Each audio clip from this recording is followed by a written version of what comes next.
Hello, can you see me or hear me? I can see nothing.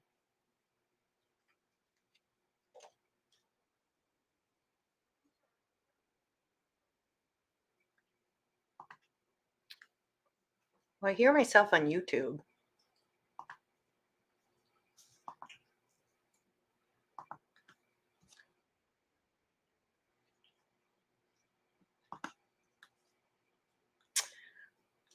Steven, help. I can't see anything. But that's okay. I don't need to see myself as long as you can see me. Welcome everyone. It's just I'm so shocked at how many people are here. I don't know why there's a black screen. I see Steven. What am I doing? We're having technical difficulties. Um uh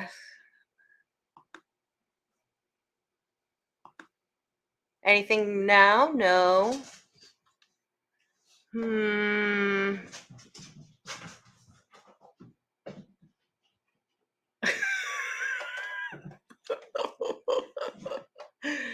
I I've got Steven back here, and let's hope he can fix this because I don't know why I am not showing. So I'm sorry, everyone, but welcome. I'm so glad to see people here. I'm sorry, everyone, but welcome. I'm so glad to see people. Let's see. We've got Fish Fam Christmas. Hello. We've got Myrtle, Annette, PMW Aqua, Zen Ginger. We've got Bex, Eric Wyrock, Scotty the Fish Freak, Geek Boy, Bob Purcell. We've got Fishy on. Rico stopped by to say hello. We've got Nancy B. We've got Jenna. We've got Vibes, Only Oscars, June, Myrtle, of course. We have Rob's Aqua. Oh, so many people. We have the Nano Aquarium guy, Sky Dancer, Lori, hello. 3G, Barbara Jackson, Oink Master Supreme Forever. Hi, Oinky.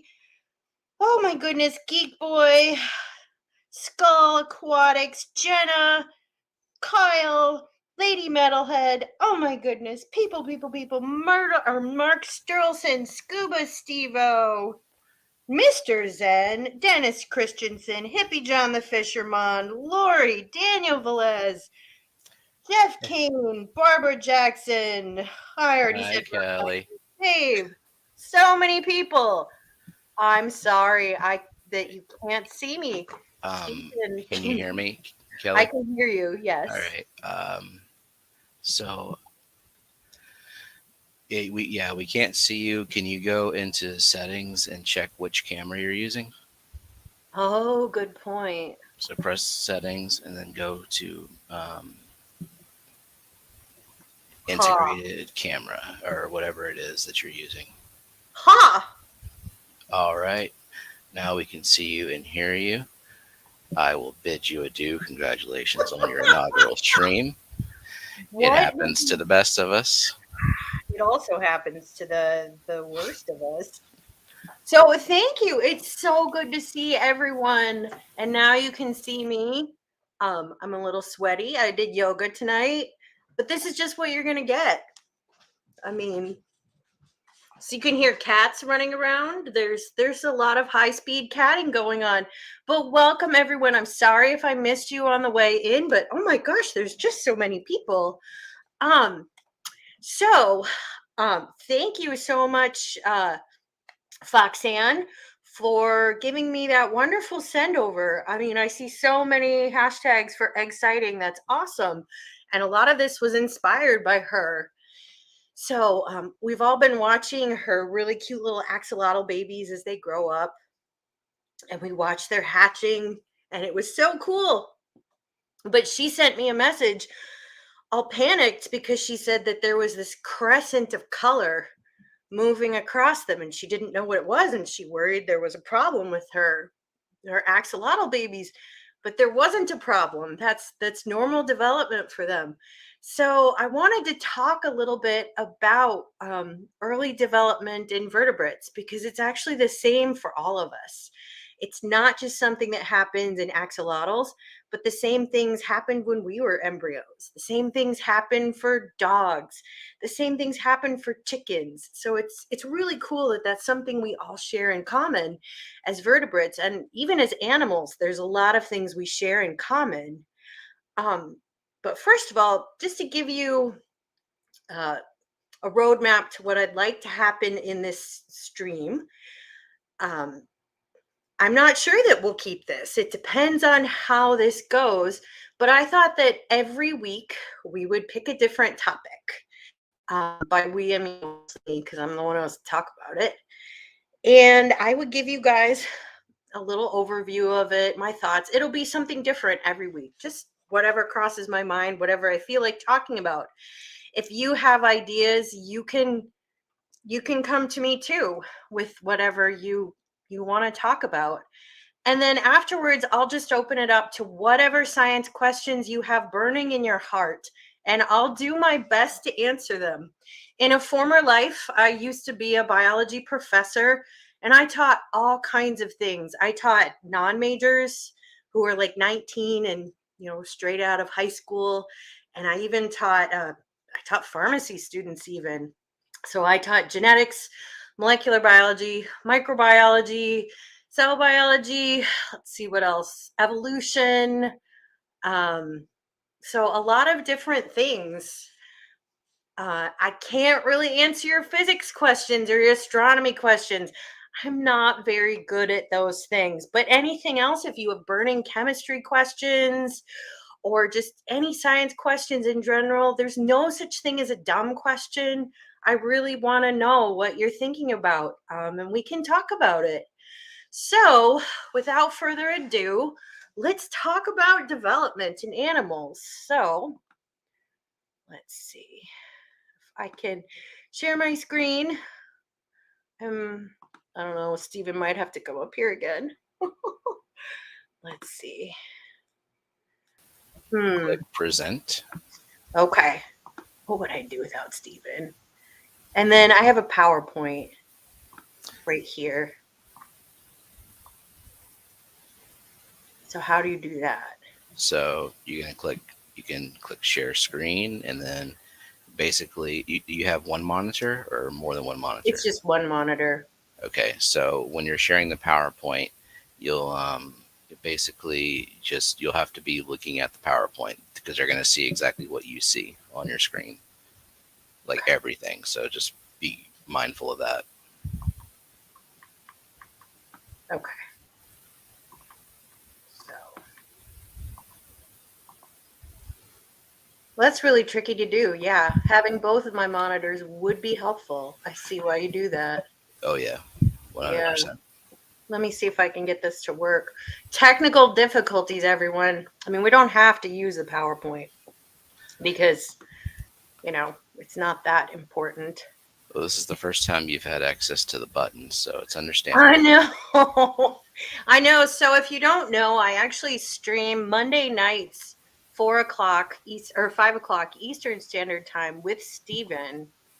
Boy, it is just impossible to share with one screen. Well, yeah, you'll have to be talking to your PowerPoint presentation and pretend that there's an audience because you won't be able to see chat while you're talking.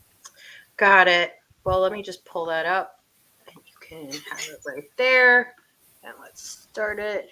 I'm so sorry that there's technical difficulties, everyone, but we will get better.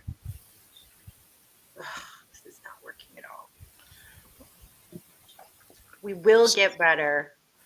So I'm going to present. Jenna, being the brains of this household, and I can't think today, she suggested you take your phone and pull up YouTube and mute it, and then you can see chat on your phone. Good call. Jenna is very smart. All right, I have chat on my phone. Next week I'll have two monitors. It's not like I don't have two, but I don't have two right in front of my fish tanks. So, I just can't get that to work. So we're just not going to have the PowerPoint, but that's okay. Because I can tell What's you the all that. issue? Just you click, like you see his entire screen at the top. You click, and then you click share. Yeah, because it just won't. If you have the PowerPoint open and you pull up the present, it closes the PowerPoint. It closes the PowerPoint. Well, it minimizes it, right? Yeah, it minimizes it. Well, then once you're sharing, you just pull, like whenever it says you're sharing, you just pull the PowerPoint right back up, Oh, got it. and I'll be able All to let you right. know that it's working. So Can you see it now, everyone? we just see you right now. Did it say you're sharing? I don't see that you're sharing anything, actually. Yeah, I'm probably not. That's why. Am I sharing anything now? Entire screen. Share. Okay, here we There go. we go. All right, do you see my screen now? Yep. So we see the Ugh, PowerPoint right there. thank Perfect. goodness. Okay, All right, so I'll be backstage once more. Stephen, thank you so much. What would I do without him, guys? I mean, really. Guess you'd be floundering for a little while. I would. Uh, I mean, it takes me back to the days of being a professor where every time you would get new technology and you would be, unclear whether it would work or not. So, this is a picture from Foxanne, and this is one of her cute little axolotl babies. And this little guy is just about ready to hatch. You can see he's still in his eggshell, but he's got his tail, he's got his little gills. I mean, he's really just about ready to hatch. So, we're going to talk about some of the journey that he took while in that eggshell, because that's kind of where all the excitement of development happens. So, animal development and plant development are kind of different things. So, with animal development, there is a determined fate that happens in the development plan. So, what do I mean by that? So, you start with cells and you are going to make an arm, you're going to make a leg, you're going to make eyes, and that's the plan, and you're going to stick to it. Whereas plants have a much more fluid developmental program, right? So you start with a seed, and as it grows up, well, that tree can end up looking a lot of different ways depending on the weather, depending on the wind, depending on how shade it is. That tree can grow differently. But animals are not like that. This is kind of one of the things that defines an animal. And so, all true animals, so meaning not sponges, sponges are not true animals, go through some of these steps that I'm going to talk about today. But we're specifically going to talk about things that every single vertebrate does. So, every single animal that has a backbone. So, we started our life as a sperm and an egg. So, two cells. And one cell came from mom and one cell came from dad. And this is true with the axolotls too. They started their lives as unfertilized eggs, and these were fertilized by the male axolotl. So the egg and the sperm they're very different cells, right? The egg is a huge cell. And the sperm is a really tiny cell, and it doesn't really contribute anything other than genetic material. But the egg has a ton of goodies in it. Okay. So it has a ton of proteins and fats, and it has a ton of transcript, actually, or mRNA that can be used to make more proteins later. And maybe some other week we'll talk about what transcription is. But for now, just know that mom provided a lot of goodies. And the bigger the egg is, the more goodies that mom provided. So at the most extreme form of this, you have a chicken, right? Or a bird, where an unfertilized chicken egg, that's one cell. So the nucleus of that is just a tiny little pinprick floating on all of that yolk. And that's what will nourish the baby. And that yolk is just food for the developing baby. It doesn't actually become the baby. So what happens with an egg is we have this cell, Once it's fertilized, it becomes a zygote. Okay. And that can become anything. It can become any cell. It's got no fate. It's not specified. So we would call that a totipotent cell, which means that it it can become any type of cell. It can become a liver, it could become an eye, it can become brain. Its fate is not yet determined. But we want to know, when does that determination get set up? And so that actually starts with the fertilization and where that happens. So there's a point of entry of the sperm, and the sperm will just enter anywhere it can get in. And first one wins, right? So you have the sperm entering at a site, and then you actually have rotation of the cortex. And it opens up this little gray area. It's called the gray crescent. And this is the fertilized cell. And this is the first specification of where things are going to happen. So we have kind of a roadmap for where we're going to start development. So, and then we start dividing our cells. So the first cell divisions are called cleavage. And no, Dee Dee, I'm not talking about you. Okay. um, but cleavage is cell division without a lot of growth. So we're just dividing along different planes. And every organism does this a little differently. So, and these are big words that don't really matter, but echinoderms, so they do it one way. They actually divide pretty radially, so they divide symmetrically. So that would be like sea urchins or echinoderms. But it happens different in worms or mammals. They divide one way. Amphibians divide one way. But you can see that in most animals, you have an asymmetrical type of division where you're making some cells that are kind of big and some that are a little less big. So this is an amphibian. So that's just like our axolotl. Axolotls are amphibians. And you can see that some of these cells are small and some of these are big. And so this gets called the animal pole of the embryo. And this is the vegetal pole, not vegetable. Okay. It's not a squash or a carrot, vegetal. And vegetal just means it's going to become the yolk. So this actually will not become the baby. These cells up here will become the baby, the animal pole. So all the magic is going to happen up here in amphibians. But these first divisions are kind of the same depending on the organism. But they all get to a stage. I went the wrong way. They all get to a stage eventually where they form a hollow ball. Okay. They just divide and divide and divide. Here they're called a morula, which is Latin for mulberry. It's not important what that is. It's just a little ball of cells. But eventually they form a hollow ball. But nothing is determined at that point.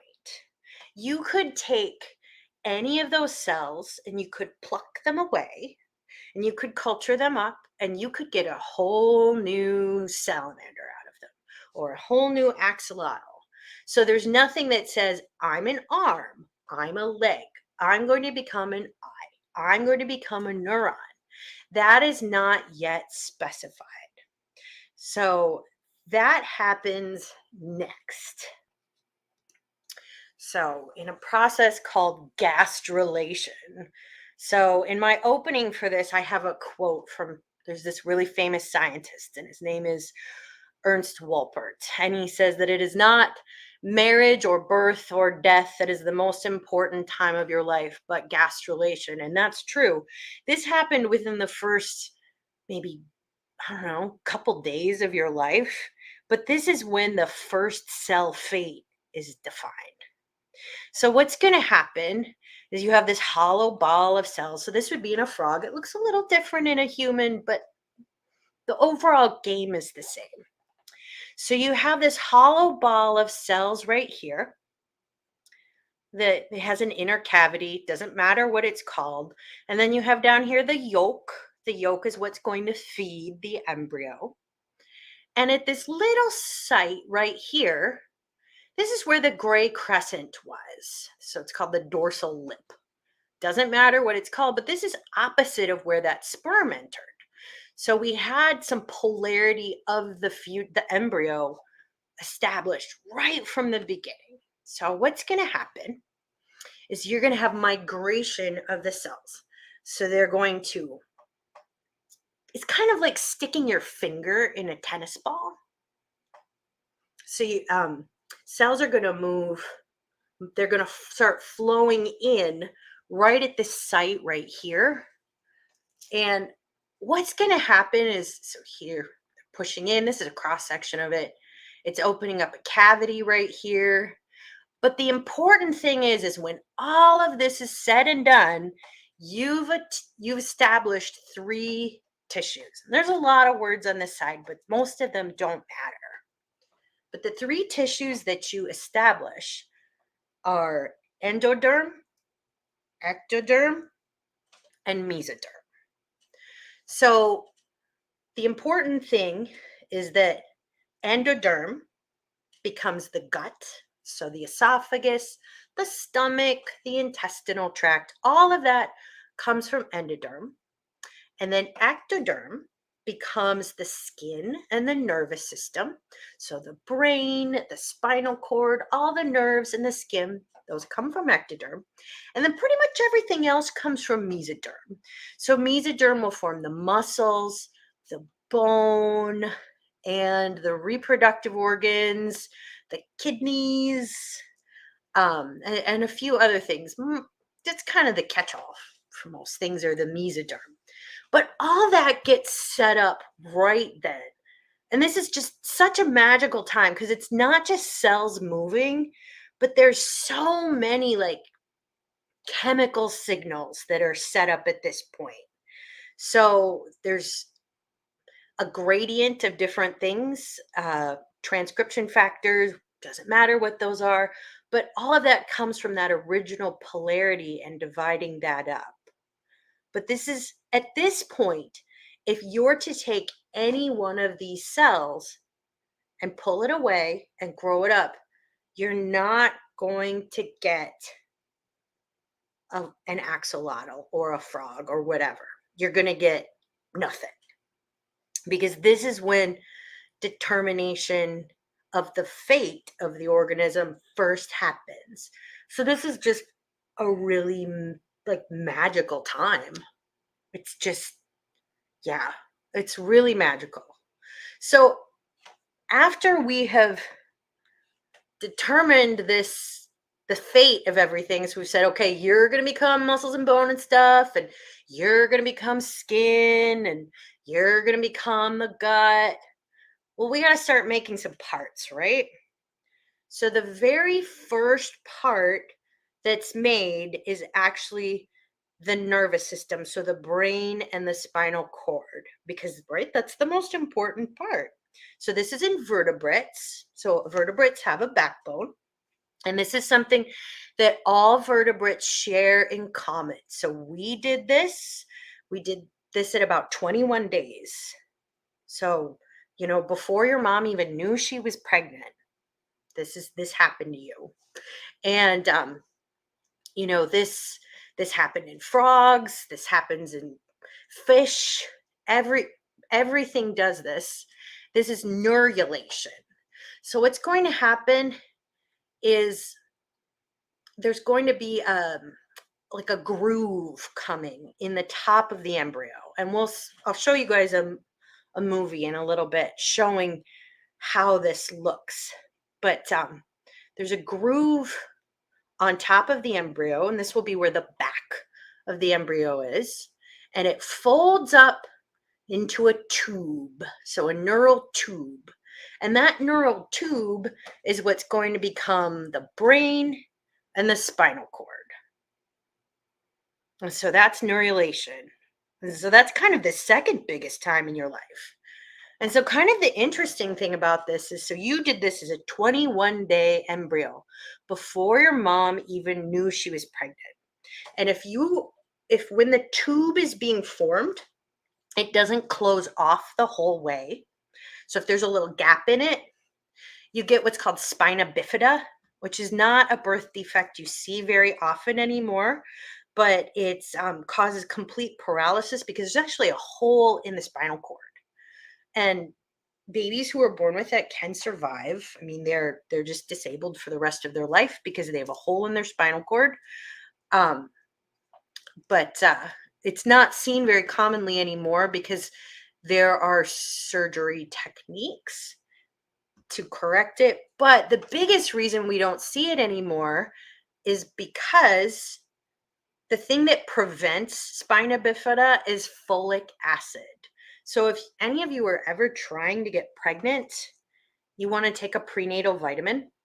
And the reason for that is it contains folic acid, and you need it for when your baby is 21 days old. And that's so neurulation happens correctly. And so there's no spina bifida. Now, folic acid is used for other things in embryogenesis too, but that's the most important. So if there's one lesson you want to take away from this, it's that if you're trying to get pregnant or someone else is trying to get pregnant, make sure they take their folic acid.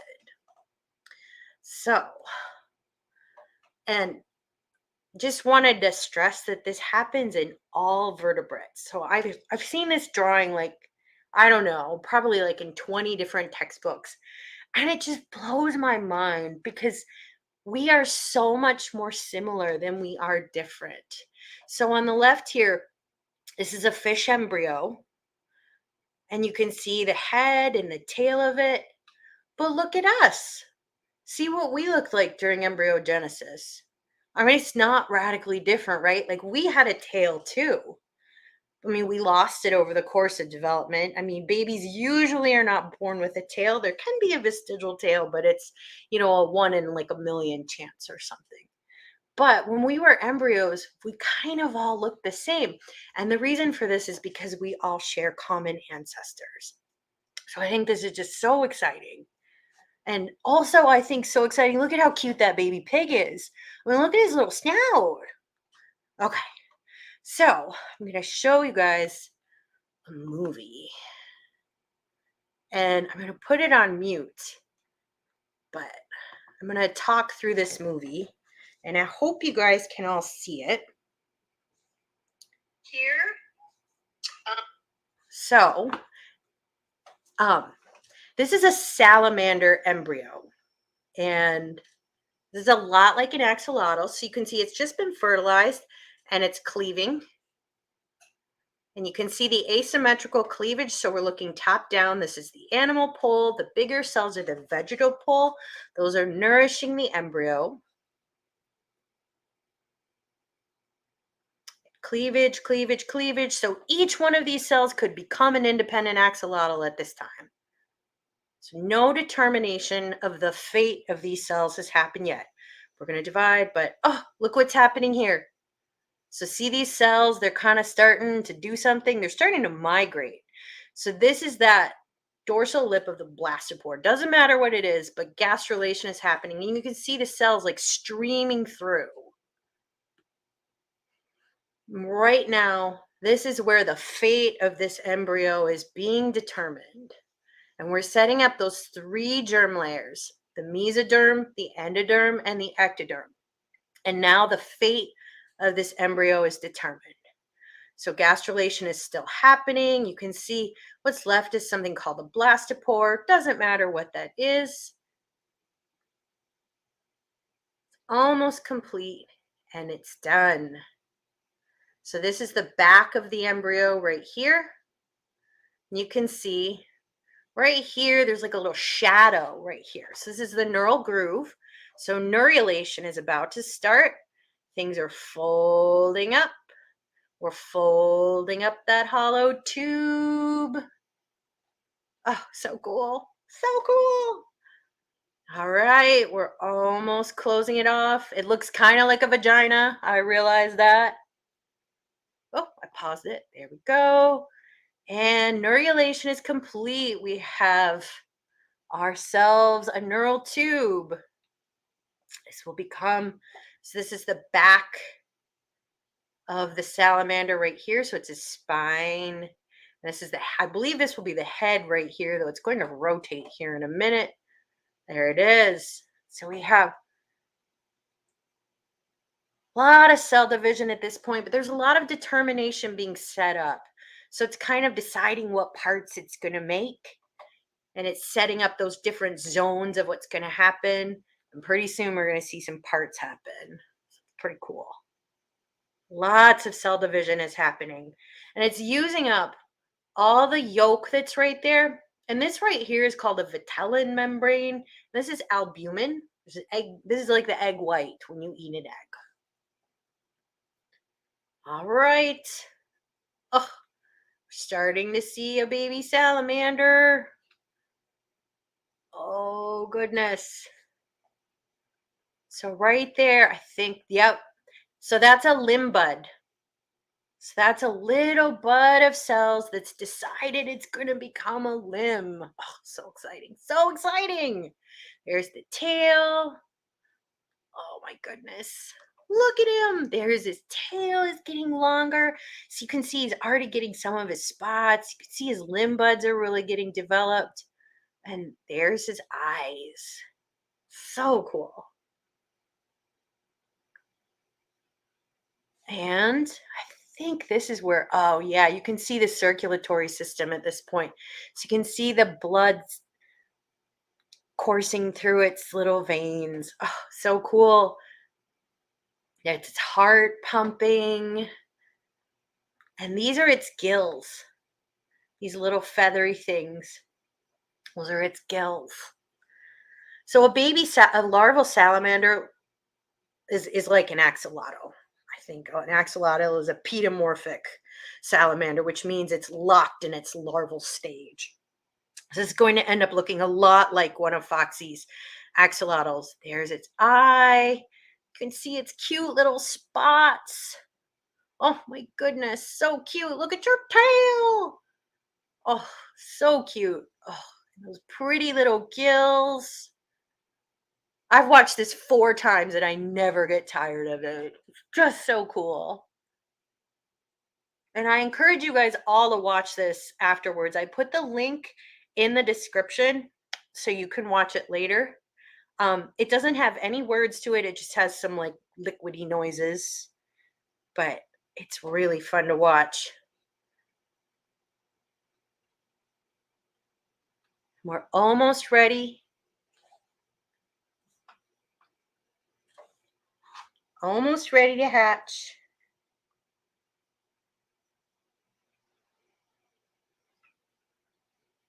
Come on, little guy, you can do it.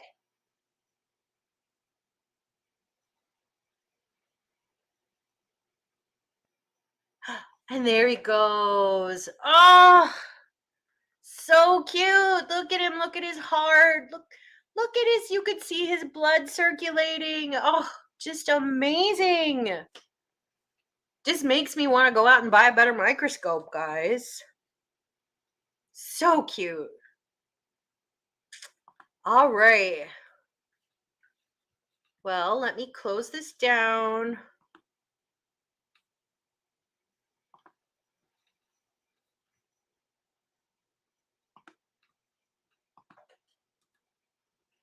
And all right, I'm back. So that's how development works, and it's not that different for you. Now, did you have gills by the time you were born? No. Your gills, they became another part. But you're not that different from a salamander or an axolotl. So it's just so cool, and I would really encourage you to just watch that video on your own because it's just amazing. So that's today's lecture on gastrulation. I hope you enjoyed it.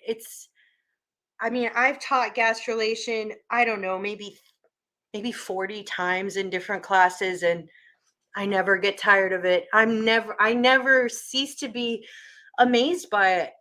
So now I will open it up to questions. Let me scroll through first of all and see if anything we see. So there's some discussion about folic acid. So Lady Rorschach says folic acid is so vital in prenatal development. Indeed, always take those prenatal vitamins. Absolutely, because this happens before you know you're pregnant. So neurulation happens at 21 days. You don't know you're pregnant at 21 days. And a lot of times gastrulation doesn't go right. And the embryo would just spontaneously abort. You wouldn't even know you were pregnant. I don't even know if you would have a heavy period at that point. So it's, Mark asks, would a diet in heavy greens help? Probably. I don't know foods that are good sources of folic acid. I know it's actually kind of hard to get it in your diet, which is why the USDA now fortifies, at least you're not in the United States, but if you were in the United States, um, all flour is now fortified with folic acid. So that means if you're eating pasta or bread, you're going to get some folate in your diet. But if you're planning on a baby, you should take more. So, um, so Mark says, thanks, Lady R. I can now eat my kale without shame. I'm proud of you for eating kale because I do not like kale. I've tried. I just don't like it. I just don't. I actually used to do a lecture on something called the lac operon when I was a professor. And that's it's this thing where it's gene regulation in bacteria. And bacteria have a favorite food and it's glucose. But if they have a choice, they'll eat lactose. But so I used to say that, like, if I have a choice between pancakes and kale, I'm going to eat the pancakes. But if there's no pancakes around, I'll eat the kale. So that was one of my favorite lectures. So, oh, and Foxyann says that I remember watching this with the axolotl eggs with the naked eye. It was incredible.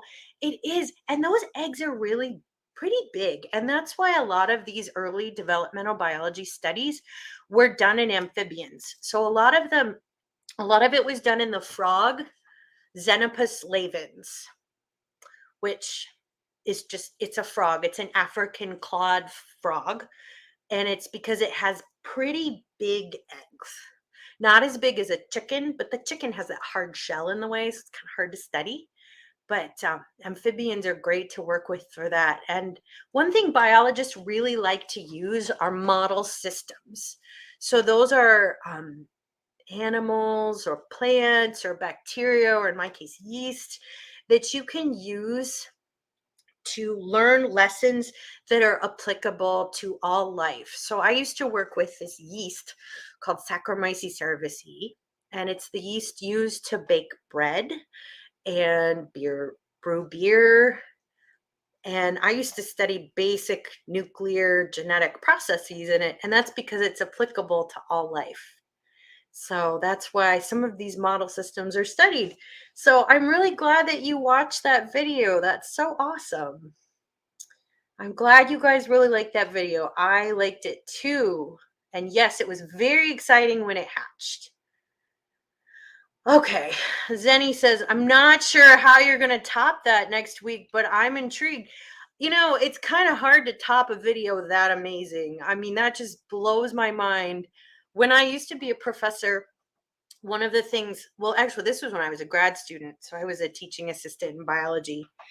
And I used to teach a class on fertilization, a lab, and we took sea urchins and we took male and female, and we would extract sperm and eggs from them.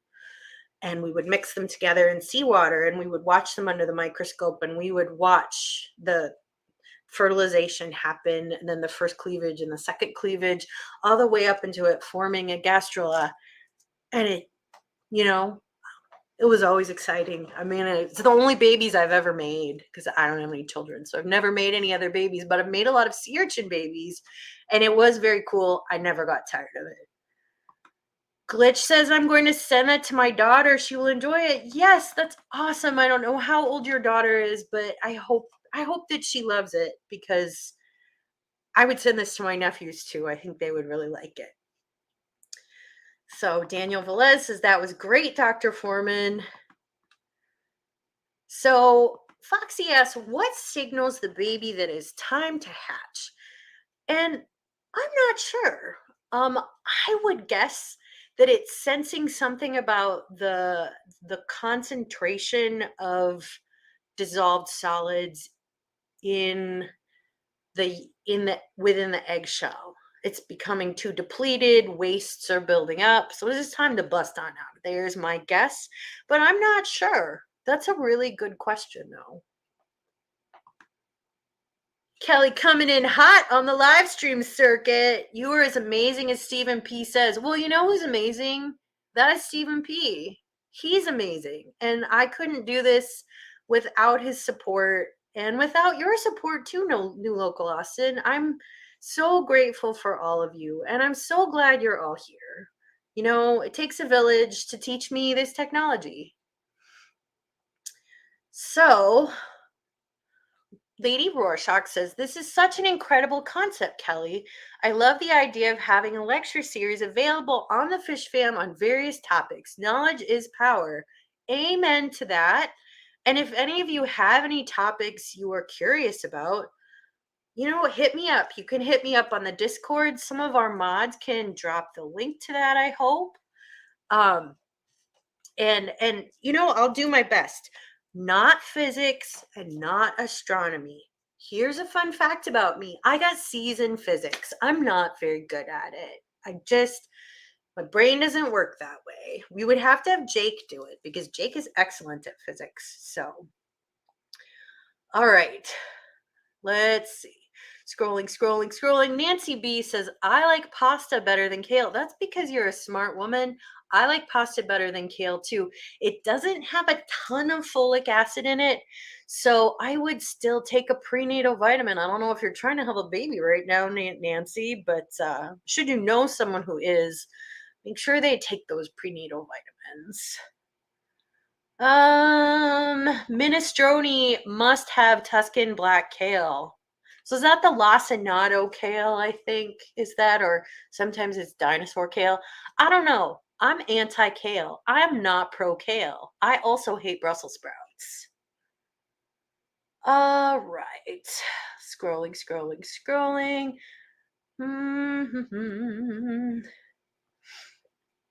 All right. Topic, plant respiration. That's a good topic. So I think you probably mean you probably want plant photosynthesis, I'm guessing. So plants do respire. So respire and they photosynthesize. So photosynthesis is the process where carbon is fixed and energy is invested in a carbon molecule to make sugar that can be burned to make ATP.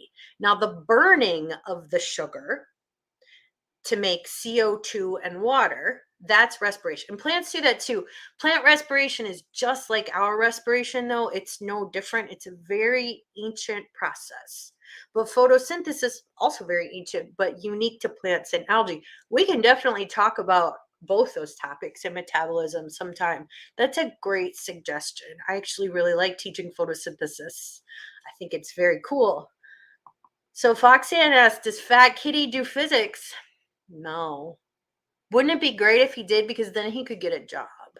Fat Kitty needs to get a job. So I just took my dog to the vet recently, and it was a lot of money. It was a lot because she had emergency extractions of her teeth, and it cost me a lot. And I said that, you know, dog is retired because she's old. So these damn cats need to get jobs. They need to step up. All right. Myrtle says, Kelly, just because you don't want physics questions, why does time seem to flow in only one direction? I don't know, man, but we'll ask Jake. We'll just ask Jake and he can tell us. Okay. Jenna asks, if Fat Kitty just learns calculus, physics would come easily to him. Well, I agree with you, Jenna, because I have been told that calculus-based physics, if you're going to take it in college, is actually just weirdly enough easier than the non-college calculus-based. It almost makes it harder to explain a lot of those concepts without calculus. Now, I took the non-calculus base because I'm a lazy biology major, but Jake took the calculus base and he said it made it easier. So I don't know, but maybe I don't want to find out. I mean, I have done calculus, but I don't want to do any more. All right, Vibes asks best substrate for snails. I'm not a snail expert. So I have for snails, I have Clethon snails, which are horned nereids. I have ram's horn snails. I have pond snails. I just remembered I have kept mystery snails, but I was like 10. So I don't, I wouldn't say I'm an expert on those. Um, I think that, they need something that's not too sharp. They need a good amount of calcium in their diet. If you want good looking snails, my snails look like trash because I inject CO2 in all my tanks. I mean, this does not come by accident. Like you got to put CO2 in your tanks to do this. So, higher pH water is going to help that. I use a substrate that actually lowers my KH and pH. Probably not great for snails. A good person to ask is Mystery Snail Guardians or Foxy's Fishes. Those are our snail experts. I mean, I'm not great at it. All right. Mark, we're just gonna have to agree to disagree because I don't like Brussels sprouts. I mean, of the cruciferous vegetables. So, fun fact: a lot of vegetables that we enjoy are actually all the same species. They are Brassica oleracea. So they are one species that through selection over time by ancient farmers, we have formed broccoli, kale, Brussels sprouts, cabbage, let's see, collard greens, some others. So those are all the brassicas. Some of them I like, some of them are kind of bitter to me. And the reason they taste bitter is because they have a compound in them called glucosinolates. And glucosinolates are bitter. And some people are a little more sensitive to bitterness than others. And I am. So I don't really like coffee. I don't like beer. And I don't really like Brussels sprouts or kale. Yeah, unfortunately, because it's very nutritious. But Dee Dee says that she makes chicken stock with Brussels sprouts. That's really interesting to me because I would think it would be really bitter. But maybe you're not sensitive to that bitterness. All right, Zen says, and corals, right? Where did that come from? I don't know what we're saying in corals, right? I missed your other part of that question, but I'm probably way behind in chat, and I'm not really good at navigating the chat yet. I'm just doing my best here. So Foxyann says, I personally like this cichlid sand for snail substrates vibes, and I understand why she's saying that because cichlid sand, I believe, is either aragonite or crushed coral. Which means it's made of calcium and magnesium carbonate. It's going to get lots and lots of minerals into your water. It's going to raise the pH and the KH of your water, and that's going to promote healthy snail shells. There's a trade-off to everything in life. Plants would rather you did not raise the KH or the pH. Life is about trade-offs. I have trash-looking snails, and they live, but they're not looking great. But I have great looking plants. You can still grow plants, but they're not going to grow as well. So life is about trade-offs. Decide what your goal is. If your goal is to have the most beautiful, healthy snails possible, the most wonderful looking mystery snails, that's a good choice.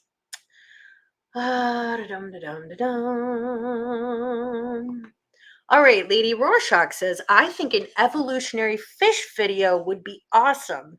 Either looking at the evolution from fish to tetrapod or look into the fossil record for an ancient relics of our modern fish species. I totally agree with you. So there is this really, really cool book, and I can't remember its name. So I'm going to have to tell you next week. I used to teach out of this book, but it's the scientist who he discovered the fossil for Tiktaalik. I'm going to post that name in chat because it's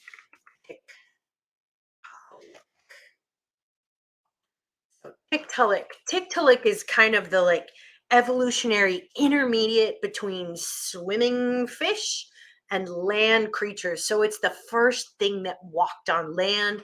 It's awesome. The guy who wrote the book is very cool. It's intended for a lay audience, so anybody can enjoy it. I'll dig that up for you and I'll tell you about it next week. But we might talk about Tiktaalik sometime. There's a really great PH or PBS special that he narrates, and I just can't think of his name right now because I have live stream brain, but I think we might just talk about that. I really love his book. I really like him. I think he's super cool. And I think that's a great idea because I'm very interested in big evolutionary changes. Zen says because time is a human construct. Well, there you go. Cauliflower. Okay, cauliflower is another one of them. Where am I at on cauliflower? I'm okay with cauliflower. I wouldn't say that like, so remember the trend a couple years ago where cauliflower sort of like was pizza crusts and rice? No. Or mashed cauliflower when you thought you were getting mashed potatoes? No. I want a real pizza crust. But I'm okay with cauliflower. I really like cauliflower soup. Romaine lettuce. No, romaine lettuces are actually in the same same family as sunflowers. So they're in Asteraceae. So daisies, lettuces, let's see what else. Asters, anything that's sunflower looking is the sunflower family, and lettuce, all lettuces are. So that would be like butterleaf lettuce or gem leaf lettuce, all of those. Geek Boy says, don't like beer. Ah, well, time to go. Well, more beer for you, right? I'm not going to hog all your beer. I'll just drink a glass of water or something. For those of you who don't know this about me, I don't drink calories. Like, I only have one dietary rule, and I don't drink calories. And that's because I want to eat them in the form of dessert. I would much rather have cake. So, Lady Rorschach says, I adore all of the brassica species except for Brussels sprouts. I'm sorry. I have tried a lot of them different ways to prepare them, but I just can't stand them. Hear, hear, hear, hear. Jake doesn't like them either. Yeah. Zenny says, corals was the photosynthetic convo. Sorry. So corals do photosynthesize, and it's because they have a symbiotic algae, which means they have an algae who is a good friend to them that they take care of, and the algae takes care of them. And it's coralline algae, and they need each other. So that's the coral don't directly photosynthesize themselves, but their symbiotic algae do, which is very cool, I think. So Myrtle says glucosinolates don't affect me, and so I'll eat all them greens. Yeah, taste is a really interesting thing. I'm kind of a super taster on a lot of things. So if you ever took like high school biology, they probably had you taste one of those nasty little strips of paper. They're called PTC paper. It's like phenylphenol carbide or something. Well, anyways, go around the room, you'd have everybody taste it. And some people would go, oh, gross. And some people go, what? It just tastes like paper. It doesn't taste like anything. And that's because only some people can taste PTC and some people can't. And I for sure can taste it. It tastes like chomping down on aspirin. It tastes so bitter and so gross. But if you can't taste it, it doesn't taste bitter to you at all. And so, Myrtle, I'd be interested to know if you can taste PTC. Also, if you're a cilantro hater or not. So I am a cilantro hater. It tastes like soap. And there's a genetic component to that. I also hate grapefruit. I sound really picky right now. And I promise I'm not that picky. But I also hate grapefruit because there is a compound in it called I think it's thuringin. I think that's what it's called. Anyways, to me it tastes like so bitter. Just like chomping down on an Advil bitter. It's just, but most people I guess can't taste that. To them it just tastes sort of sour. But yeah. Thank you, Foxanne. It's because, I feel you with me right here, and I really appreciate that. All right. That would be good for Neos too. Neos, so I'm not a shrimp expert. A good person glitch that I recommend their channel to learn about how to keep Neocaridina and Caridina happy and like the exact conditions they need is the Garden of Eder. I mean, God, they know, they've forgotten more about shrimp than I've ever known. So I would highly recommend checking out their channel. They have a live stream every week. They are so shrimp smart. So yeah, check them out. Swiss chard has to be my favorite veggie. Simply delicious, wilted and toasted garlic and vinegar and bacon if you want to spoil yourself.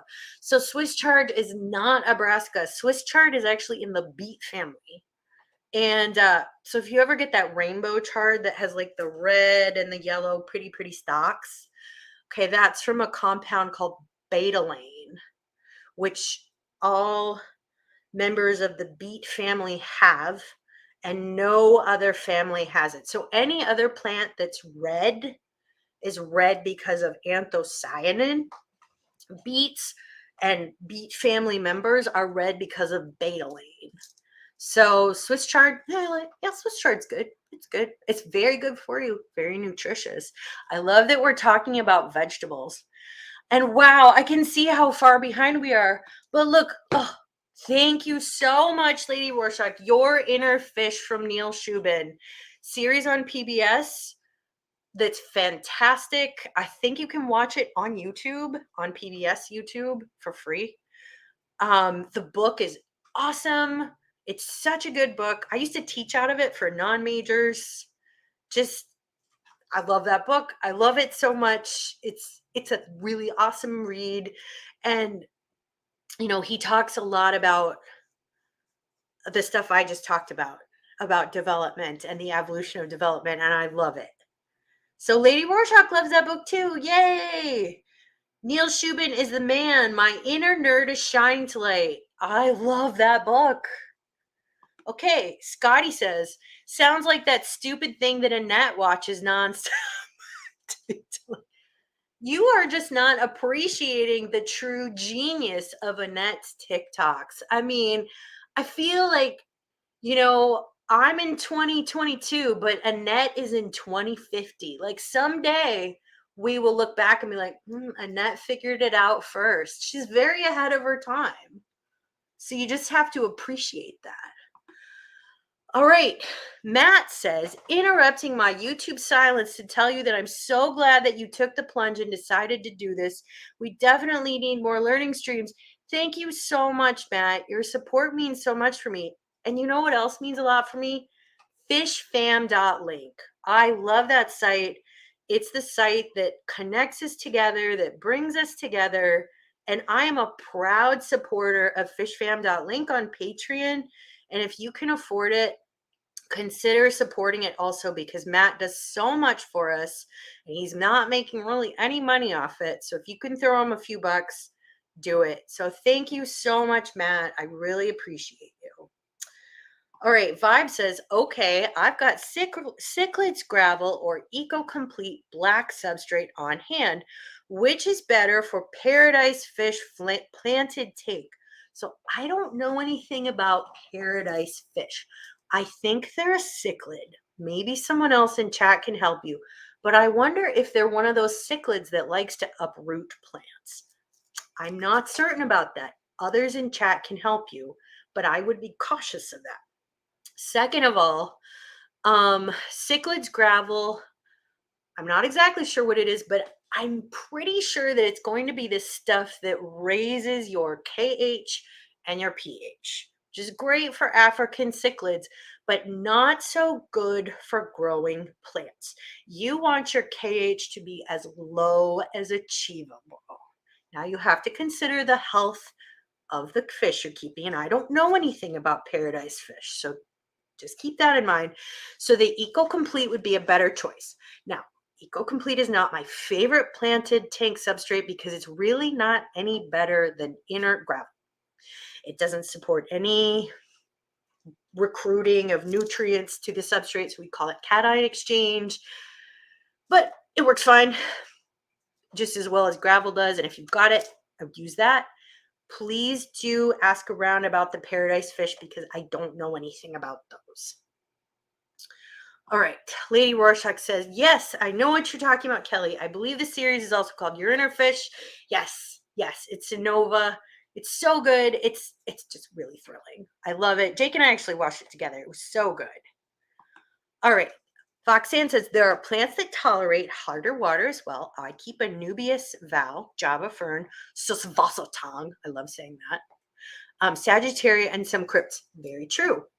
Not every plant is fussy. Not every plant is fussy. I would say even those plants would, with the exception of maybe the val, would still prefer your water to be lower KH. It's not to say that you can't do it. It's not to say that your plants won't look fine. Life is just about trade-offs, you know? All right. So Myrtle says, I can taste the PTC, but cilantro, yeah, it's like getting soap stuffed in my mouth. Agreed. Cilantro is gross. I mean, I can tolerate it, a little bit of it in salsa or, like a little bit of it in Vietnamese food or something, but like, I don't know why you would go out of your way to eat it. I mean, it's gross. But people who aren't tasters tell me it tastes fresh and lemony. So Myrtle, that's what you're missing out on is like fresh and lemoniness, but gross. So you don't taste the PTC though. Okay. Yeah, so it's actually in the years that I taught at the University of Iowa. So bear in mind, these are Iowans, which means tends to be a population that looks a lot more like me. They're whiter. I would say that tasters are just slightly more common than non-tasters. So I would say like 52% versus 48% maybe. It is a dominantly inherited allele to be a taster. So, I mean, I don't know if my parents are carriers of it or not. I've never like taken PTC home and been like, hey, Dot Foreman, why don't you try some of this paper? That's just not our relationship. So I don't know if they're tasters or not, but that's very interesting. But I'm sure a lot of you guys have done that experience. It's very popular in high school biology. I think I did in high school too. So Glitch says, I can't eat microwaved pork or chicken. Has a strong, weird taste. Few people can taste. The texture is also not good. It's just not good. It gets all like dry and stringy, and that's not what the microwave's for. So Mark says, I will agree on cilantro coriander leaf. The seeds are a different story though. Exactly. The seeds are delicious. So if you've never had coriander seed before, it's a really tasty spice. Ground. It's kind of lemony and citrusy, and it's really great in a blueberry muffin. Like a quarter teaspoon of it in a batch. It's really good. It just really wakes it up. So next time you make muffins, even muffins from a box, try a quarter teaspoon of it. Zenny agrees. I can stand coriander seeds, but not the vegetation. Different animal. It doesn't have those nasty, they're alkaloids in them. Scuba Steve says, crazy because I'm at work and she's naming all the produce. I'm sorry, Steve. Are you hungry? I'm sorry. You were kind of a slim person and you were probably hungry a lot. I will stop talking about food. Pancakes. Okay, I'll stop. But I'm really glad you're here, Steve. The only veggies I don't like are beets, especially pickled beets. So I cannot tell you about pickled beets, but beets have a compound in them whose name I can't recall right now, I'm sorry, that tastes slightly like dirt, and some people can taste it and some people can't. I'm very interested in taste. I don't really like beets much either. I'm kind of a picky eater. Also, I have a lot of food allergies. Right. Mark says it's hard to make a curry without coriander seeds. It is very commonly used in curry. I would like to know your curry recipes, Mark. All right. And Zenny says if you want to support the Fish Fam website, consider becoming a patron on Patreon. Amen to that. I am a very proud supporter of fishfam.link. It is the website that brings us together. And, there's nothing more important than community. And Matt is really doing his part community building with that site. And I will tell anyone to support it. If you have Netflix, how often are you even watching it? You're on this live stream. You're not watching Netflix right now. Get rid of Netflix. Support fishfam.link. Okay. Myrtle says paradise fish are in the anabadantoid group. They don't like hard water. Don't uproot plants much. Thank you, Myrtle. They're not a cichlid, so they're not going to root around. That's good to know. I'm glad you mentioned that because I have never kept that fish before. So thank you for saying that. So they don't like hard water. So the cichlid substrate is not a good choice. It's going to increase your KH, GH, MPH, which apparently those fish don't like. So I would go for the Eco Complete then. It's going to keep things neutral. I'd go for that. And sounds like it's a good choice for a planted tank. What would we do without Myrtle? Johnny concurs. Paradise fish are, I cannot say anabantoids. I know gouramis are too, and bettas. I'm not an expert in any of those fish. New Local Austin says gourami, mine are on sand and plant brown stuff. Very helpful. I'm not farms. Gourami they're great fish for planted tanks. They're so pretty. I really like the pearl gouramis. I've seen some really great aquascapes with those. I think they have a really graceful look. So Zen says, isn't the fact that Eco Complete is porous better for bacteria or no? I mean, bacteria in our tanks exists in biofilms, so it will coat any surface there is. As you can see, my tanks have lots and lots and lots of surface area.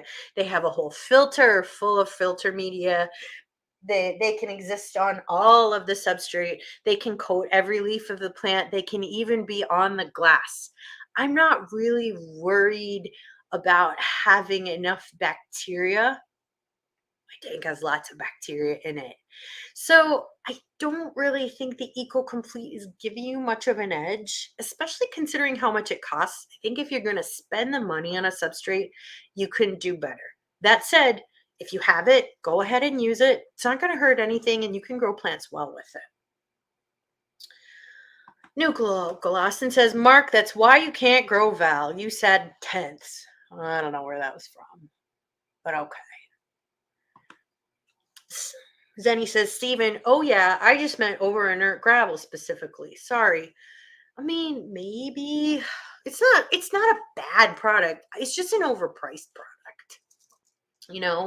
It's almost as much as like Fluval Stratum or, some, like, I personally really like UNS Contra Soil. I think if you're going to spend the money, you just spend it on those. That said, you can grow plants in lots of things. You don't have to spend your money on expensive substrate if that's not where your budget is. Alex says, hate cilantro equals soap. Love grapefruit. Sometimes can't drink it if I'm taking certain meds. Yes, that's very true. There are actually a lot of meds you cannot take if you're on grapefruit. You can't take with grapefruit. That's something you should ask your pharmacist about. The biggest class of drugs that I know of that you can't take with them are statins. So Lipitor, which pretty much everyone over the age of, 45 in America is on. shouldn't eat grapefruit with that. So it's a good thing to ask your doctor about, or your pharmacist. Even better to ask your pharmacist. Geek Boy says, my wife thinks cilantro tastes like dirt and will not eat anything with the smallest bit of it. Yeah, she's a super taster, you know? I mean, I can tolerate it, but I just don't think it's good. Lots of people are telling me about paradise fish. Thank you. I've never kept them.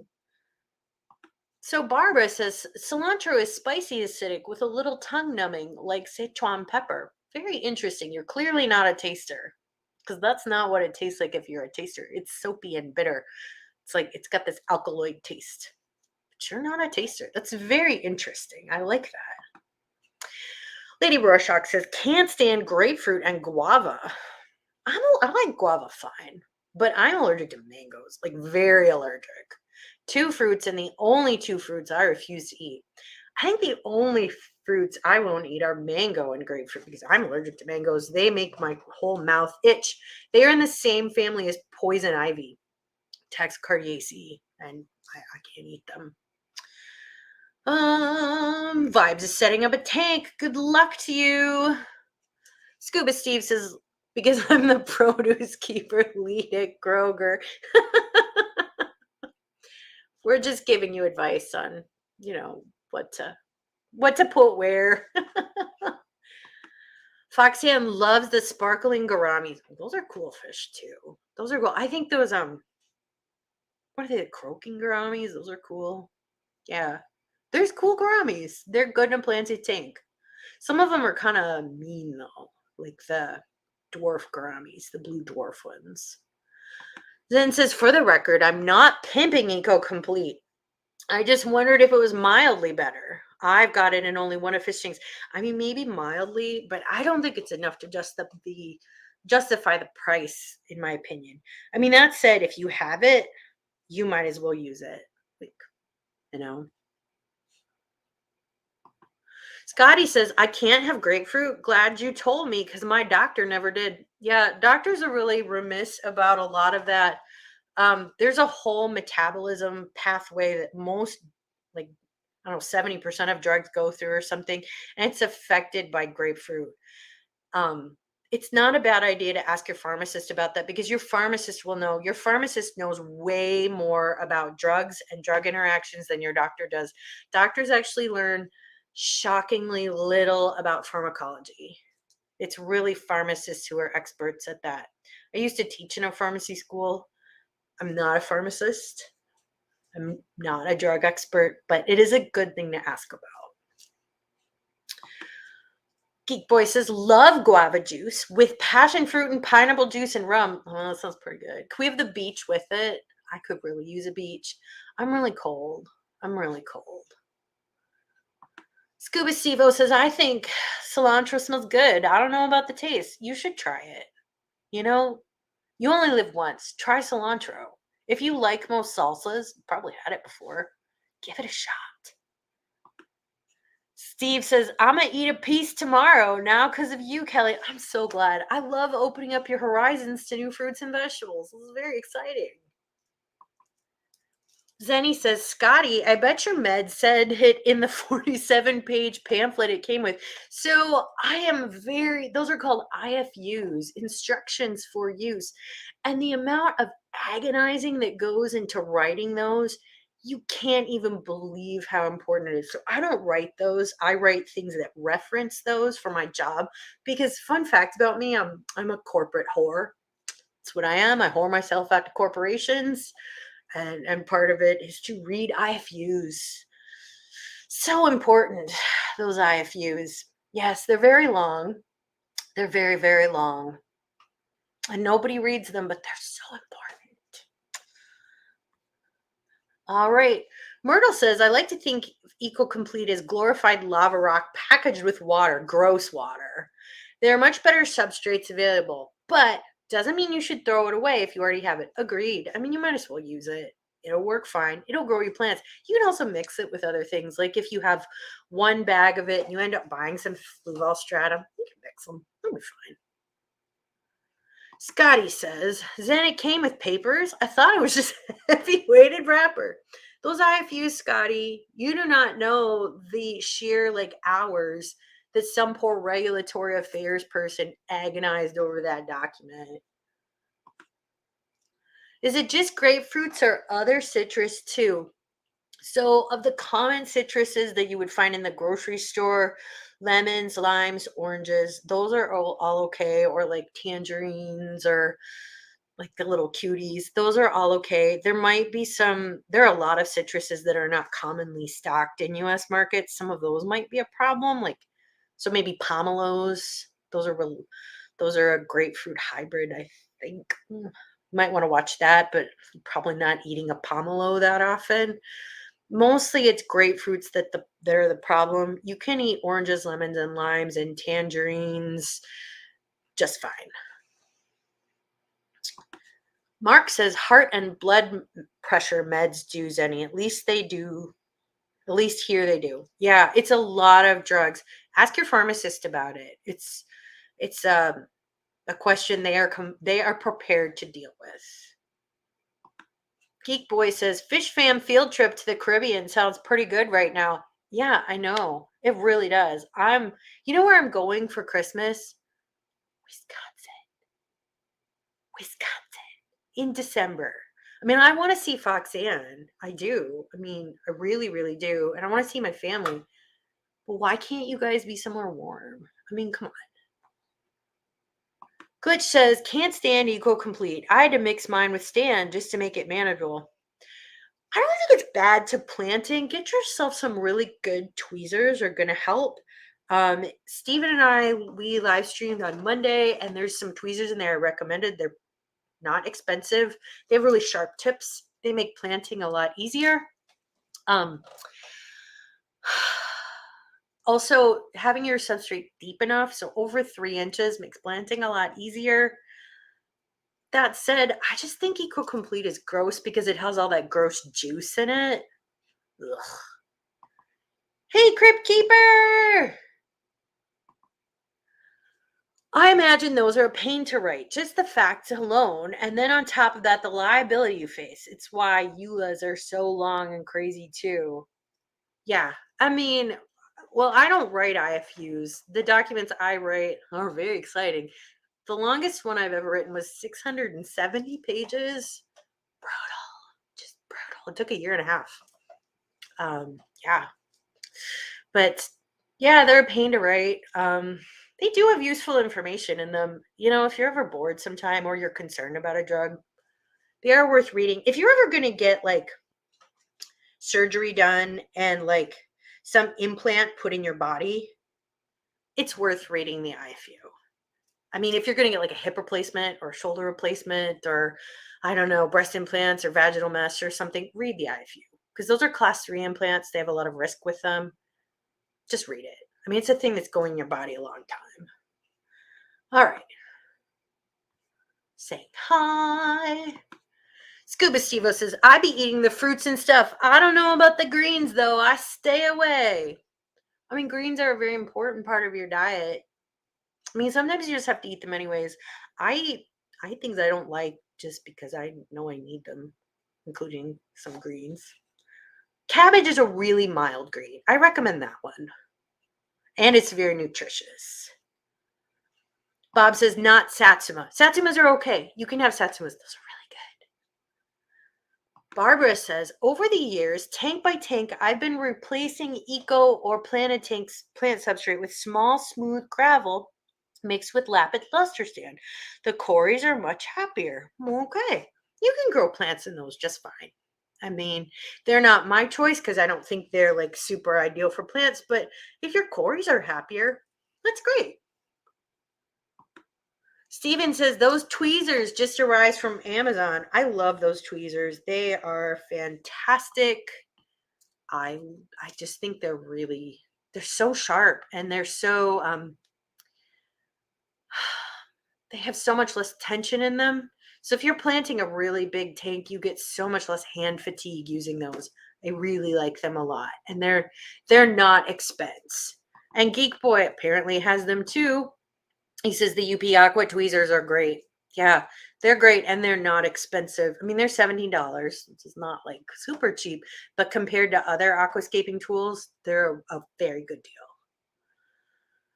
Um, can't thank Brooklyn enough for recommending them. Yeah, kudos to Brooklyn for turning me on to those great tweezers. Totally worth it. We were at the Aquashella aquascaping competition. I use those tweezers. So much easier to plant with. Everything just stays when you use those tweezers. Annette says, I like my tweezers with extra glue. So I use my shitty tweezers, my ones I don't use anymore. They have glue on the ends of them because I use them for glue because I don't like to get glue on my hands. So that's a good thing to reserve your crappy tweezers for. Zenny says, OMG, my husband took a plastic razor to the red tips of my Fluval tweezers and popped them off. They're so much better now.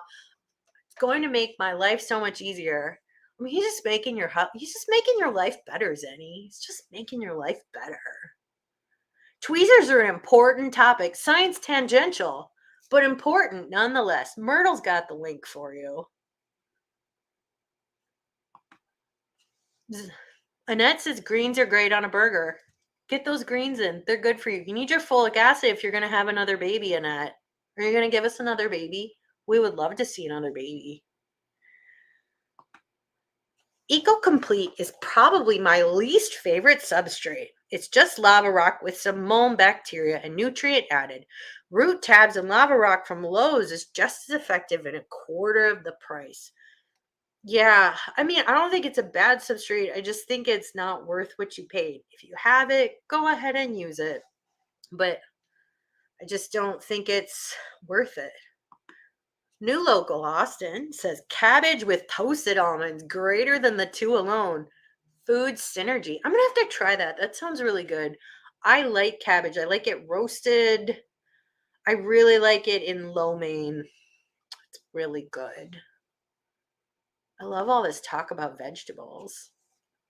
Crypt Keeper says it's like someone just poured in their filter gravy into a bag of lava rock after cleaning gravy. It's so right. So we had a bag. I'd never used it before. And we had it at Aquashella. And I opened it up. I was going to dump it out. I'm like, oh my God, it's disgusting. It's just gross. Barbara Jackson says, it's okay. I have easy plants and root tabs. It works out. Sure does. I love easy plants. Most of these are easy plants. You know, they make me just as happy as hard plants. Actually, they make me happier. Annette says, baby kitties, maybe, Kelly. You do have cute kitties, but you have enough kids, and kids are a lot of work. They're a lot of work. And here I've finally reached the bottom of the chat. I mean, it took me till 9:24. So yeah, I guess I'll take this moment to maybe tell you about some of the future topics I'm thinking of, and maybe you can tell me what you think. So I've thought about talking, it's kind of a boring topic maybe, but it's super important, how to appraise scientific data. So, and how to like know if a paper is a good paper. So, you hear on the news a lot, like a study shows that eating kale will make you 4 inches taller. Like, how do you know if that study is any good? So I kind of want to talk about like quality of scientific papers and like where to find them and like what makes a good paper and what's better quality of evidence, both for like human clinical studies and for basic science too. And I can kind of show you where you can find papers and how you can look them up, and things, resources that are free, that are freely available for you, so you can look up things not just about your fish but about your health and your family's health. So I thought about doing that. Other things, like I want to talk about cats, man, cats. So I thought about talking about cat genetics, talking about the calico cat and polydactyly cats, and like some things that I used to talk about when I was a genetics professor about how we get different coat colors of cats and things with that. So cats, man, cats, they're the best. Other things, I was thinking about talking about making soap. So I used to make soap for a hobby. And there's a lot of really cool chemistry about it, and I could talk for hours about soap. So I thought maybe we'd talk about that. And then I also thought maybe we would talk about hair, because I really like the chemistry of hair and the biology of it. And I don't know, maybe you could suggest to me some new hairstyles at the same time. That could be fun. Geek Boy says how cats are the most evil creatures on the planet. I mean, I did see your cat was plotting murder of all your fish. So, what do you guys think of those topics? So, let's scroll back. What did you say, Scotty?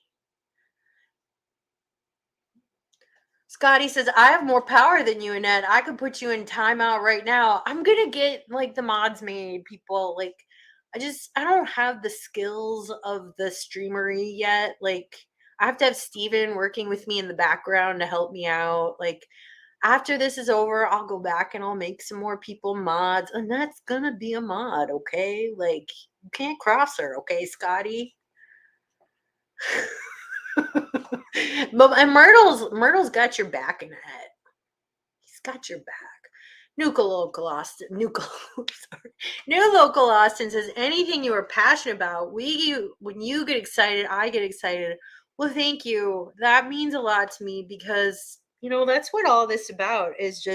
It's just spreading excitement and spreading my love of science and getting you guys excited about it, because this stuff has never gotten boring to me. I've never gotten jaded by it. I'm still into it, man. I'm still in love. All right, Zenny says, Kelly, Liquid Rock Chris wants to know if you can do a stream on flu and fenbendazole effects on internal parasites. He's concerned you didn't see his comment. I don't know a lot about how those work. I would have to do some research, but I will put it on the list. I'm not an expert in fish diseases at all. I can tell you that flu and fenbendazole are also used in mammals. So they are horse dewormer and cow dewormer and dog dewormer. But I don't know a lot about how they work, but I could look into it for you. So thank you for that suggestion. All right, Scotty says, shh, Myrtle, you're supposed to be on my side. That's why I didn't ditch you last night. Why I was so miserable today. You should just learn to love Annette. I mean, just be at peace with it. She's ahead of our time. She's younger than we are. I'm old enough to be her daddy. That's right. Kitties forever. Lady Rorschach says, agreed, Kelly. Great topic. We can't just listen to headlines on popular talk shows as reliable sources of information. Yes, cat talks are a must. Yes, cats. We got to talk about cats. I mean, we just got to. And also, there are a lot of lessons from cat genetics that, they're those model systems I've talked about. We can take lessons from them and we can apply them to lots of areas of life. So, it's not, even if you're a cat hater, which, like, why do you hate cats, man? Why do you hate cats? But you can still learn something from them. And yeah, you can't just listen to headlines. Just to give you a teaser of this, one of the things that like kind of grinds my gears is in the press, they'll always say, in a study done at Harvard University. Well, where a study is done is not really an indication of its overall quality level.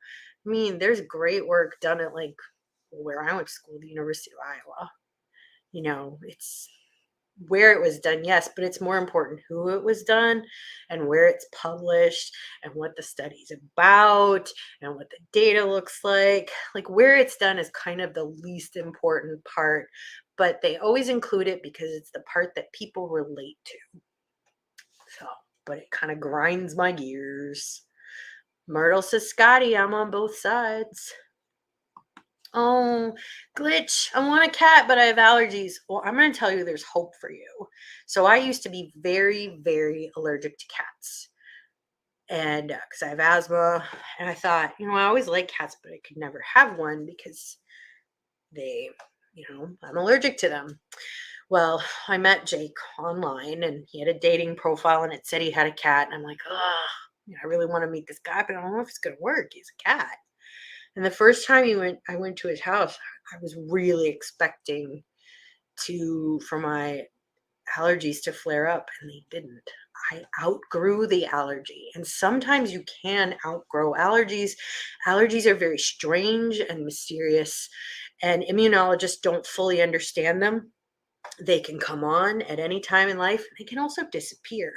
So you might get lucky. Your cat allergy could disappear. I think you're younger than I am. I think I was in my late 30s when it disappeared. So maybe there's hope.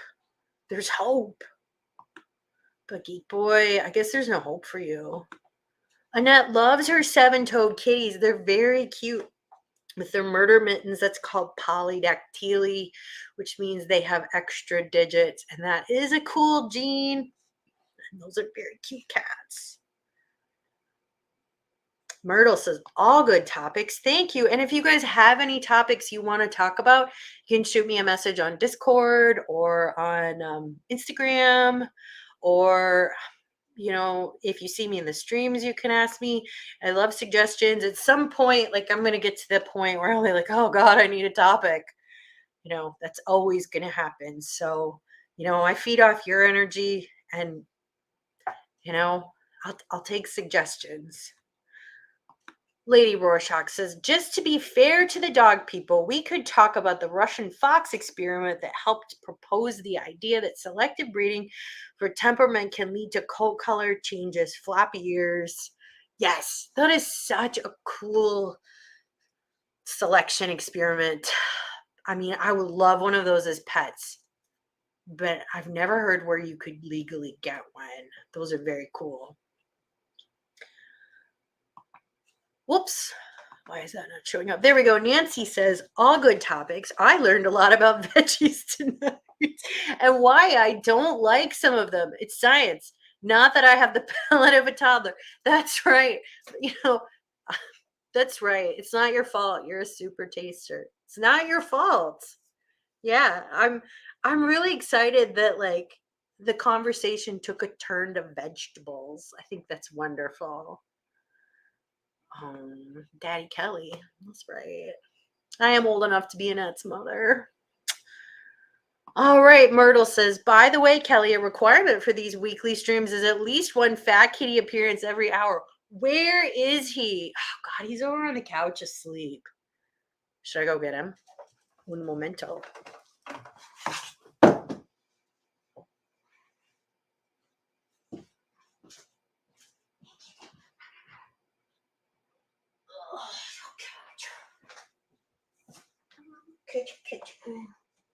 Say hi. Here he is. Oh, he's so mad. I woke him up. How you doing, fat kitty? So fat he is. He's very tired. Are we not resting enough? Speaking of cats, we all gotta go see Chattanooga Ed. Mods, if you could drop the link to Chattanooga Ed stream. We all gotta see Crafted. What will he make tonight? We don't know. We gotta see it. But with that, thank you so much, everyone. It started a little bumpy. I'm still figuring out this whole streaming technology thing, but I am just so gratified that you were here to support me. Thank you so much. Thank you to my brand new mods. I'm so grateful for you.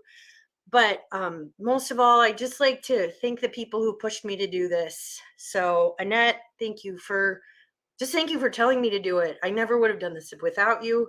She made my thumbnail. She made my intro. Thank you, Stephen, for being my shadow admin, for teaching me this.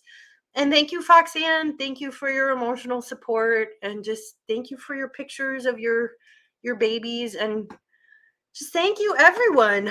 So have a good night. We're going to head over to Ed.